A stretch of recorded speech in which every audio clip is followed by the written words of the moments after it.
Some houses have stories to tell.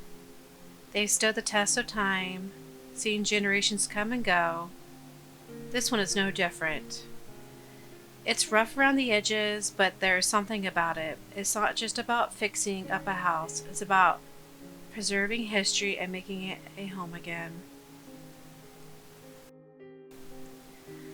When I think about this house, it's not just about the journey here.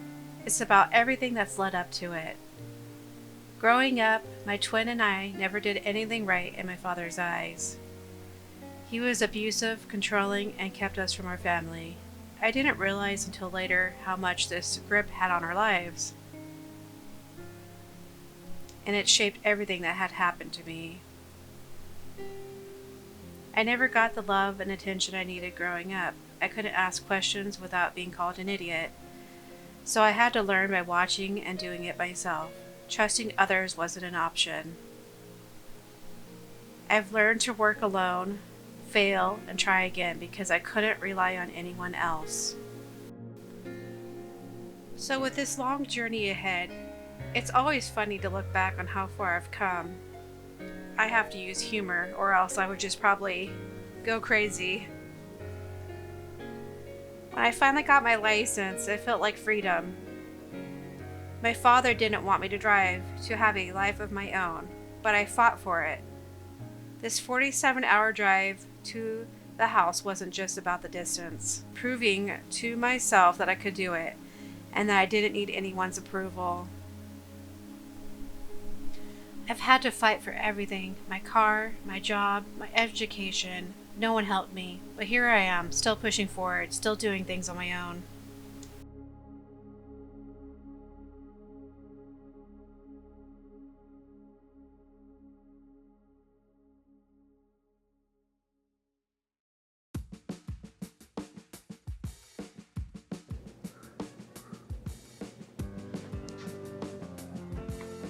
It's pretty gross.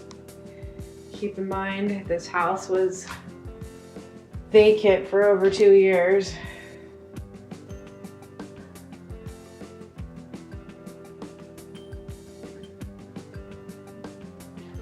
It's very gross. This is the gross part of the house.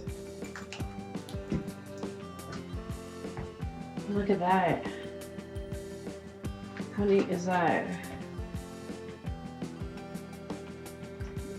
I don't know what would originally have been here.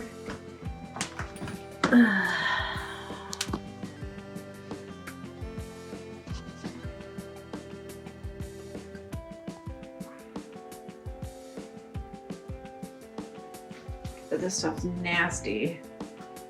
Needs to go.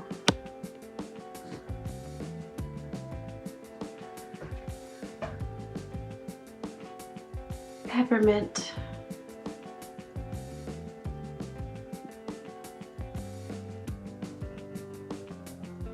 But that's cool. It's like the awesomest thing in this room. This is pretty gross. I wonder why they did that. Ew. Yep. This is like a little bit out of my comfort zone. All this rat poop, mouse poop, squirrel poop.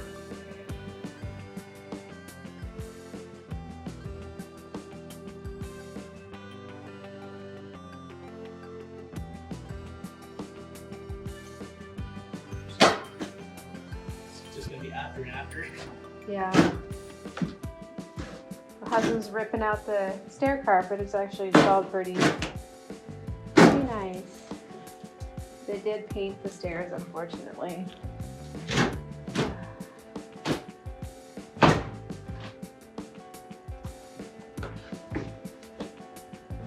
I don't have a lot of videos or photos of the removal because I was busy cleaning the gross bathroom up and the kitchen, and then when he got that carpet pulled up out of the living room, I went and cleaned that area up so we could start moving some of our furniture in and setting up our beds so we could get some sleep after we've been traveling for almost 2 days and extremely exhausted. So it was pretty cool to find these old floors underneath all that disgusting carpet.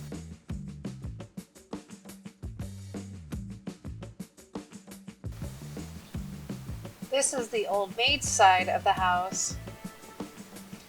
It wasn't ever fancy, but it was fairly large.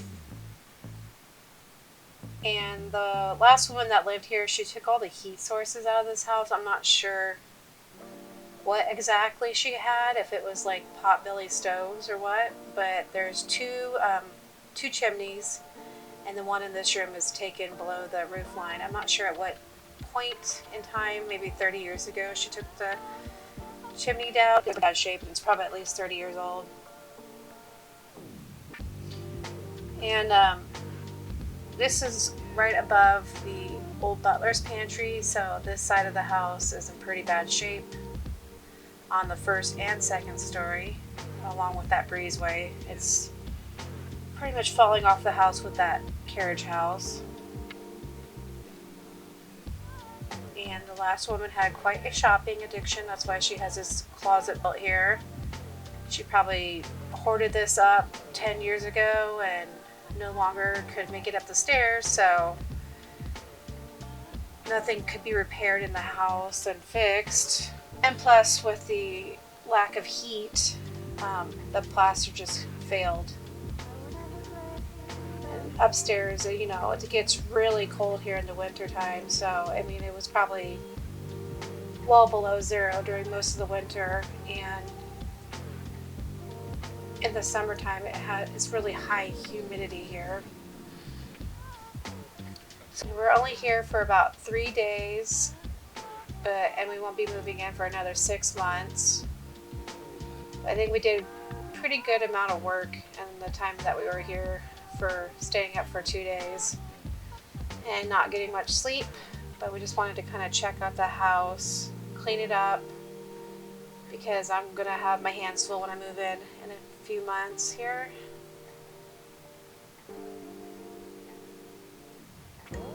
Doing things like this isn't out of the ordinary for us. We've moved before out of state, and I guess we don't really have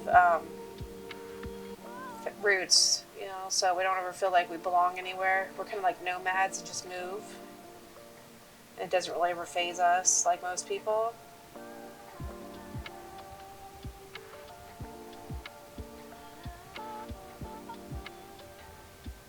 And I still want to know what happened to that floor grate. It is completely missing. There's another one that they left here, and it was underneath that red carpet in the closet, so they didn't see it, I guess. But why in the heck would they take that floor grate? Another funny story, which seems like everything that could happen always seems to happen to us, but our first night here, we were extremely tired. I think it was 10:30 at night. Some guy was pounding on our door, and my husband went to go see what the heck it was. I probably should have been more worried. I was Googling the local police station, like, should I call 911? But the guy was completely wasted, and apparently 10:30 at night, he needed to come and tell us about how he likes to cut trees down, and he likes to be hunting for mushrooms and whatever the heck else. But he got back in his vehicle and drove home wasted. Pretty creepy. And we told the neighbor guy, and he's like, oh, that's Lenny, the local